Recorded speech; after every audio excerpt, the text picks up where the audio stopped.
অনেকেই জানতে চেয়েছেন যে আমি রাউন্ড সিঁড়ির রডগুলো টানাটানি ছাড়াই কিভাবে শাটারিংয়ের সঙ্গে মিলিয়ে রাখি।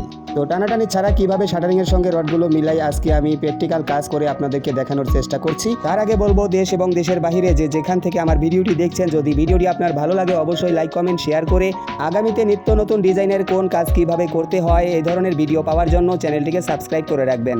আপনারা আমার ভিডিওতে দেখছেন ঠিক আমি শাটারিংয়ের সঙ্গে মিলিয়ে রাখার জন্য যেভাবে রডগুলো টিপে নিচ্ছি, আপনারা ঠিক ওইভাবে যেখানে শাটারিং যেরকম আছে ঠিক ওইখানকার ভাঁজটা ওইভাবে দেবেন। যেখানে শাটারিং উঁচু থাকে রডটাকে উঁচু করবেন, যেখানে শাটারিং ডাউন থাকে সেখানে রডটিকে ডাউন করবেন।